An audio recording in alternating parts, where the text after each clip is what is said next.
মহাকাশ নাকি সম্পূর্ণ নিঃশব্দ, এটাই এতদিন বিজ্ঞানীদের ধারণা ছিল। কিন্তু নাসার গবেষণায় উঠে এসেছে এক বিস্ময়কর তথ্য। মহাশূন্য থেকে ভেসে আসা এক রহস্যময় ধ্বনি রেকর্ড করেছে নাসা, যা শুনে গবেষকরা অবাক। তাদের মতে এটি যেন কোটি কোটি মানুষের একসঙ্গে কোনো মন্ত্র বা সঙ্গীত গাওয়ার মতো শোনাচ্ছে। কিন্তু প্রশ্ন হচ্ছে, এই শব্দ কি সত্যি শুধুই বৈজ্ঞানিক কম্পন, নাকি ফেরেশতাদের জিকিরের ধ্বনি? 1400 বছর আগে মহানবী হযরত মুহাম্মদ সাল্লাল্লাহু আলাইহি ওয়াসাল্লাম বলেছিলেন, আকাশের প্রতিটি অংশে ফেরেশতারা সিজদায় লিপ্ত এবং আল্লাহর জিকিরে ব্যস্ত। তাহলে কি এবার সেই সত্যের প্রমাণ পেল বিজ্ঞান?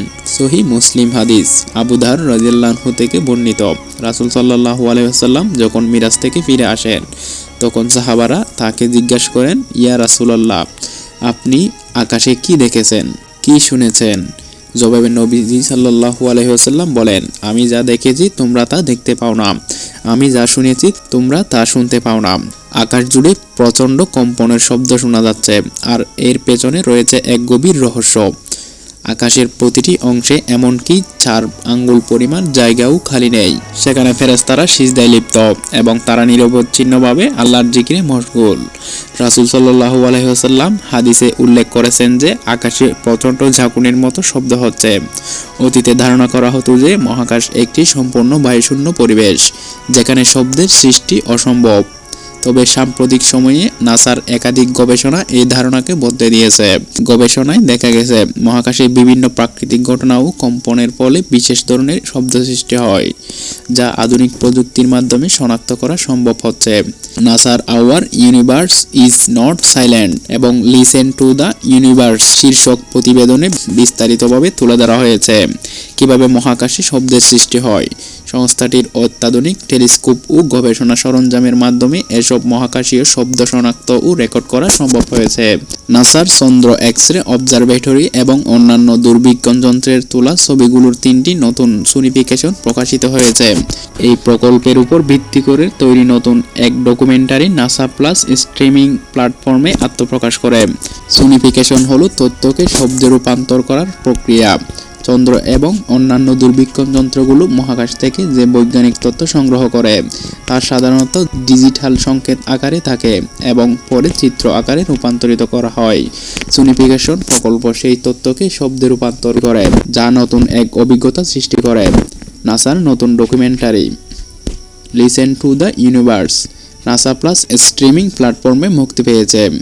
এটি দেখায় কিভাবে সোনিফিকেশন তৈরি করা হয় এবং এই প্রকল্পের পিছনে গবেষণা দল কিভাবে কাজ করে। 2020 সালে শুরু হওয়া এই প্রকল্প মূলত দৃষ্টি প্রতিবন্ধীদের জন্য মহাকাশের তথ্য সহজলভ্য করার লক্ষ্যে শুরু হয়েছিল। পরবর্তীতে এটি ব্যাপকভাবে জনপ্রিয়তা লাভ করে এবং বিশ্বব্যাপী দর্শক শ্রোতাদের কাছে পৌঁছে যায়। গবেষকদের মতে মহাকাশে ছড়িয়ে থাকা বিভিন্ন কণা বা নক্ষত্রের বিকিরণের ফলে কম্পন বা ভাইব্রেশন সৃষ্টি হয়, যা থেকেই এসব শব্দের উৎপত্তি ঘটে। মূলত এসব শব্দ ইলেকট্রোম্যাগনেটিক তরঙ্গ হিসেবে থাকে, যা পরবর্তী সময়ে শব্দ তরঙ্গে রূপান্তরিত করা হয়।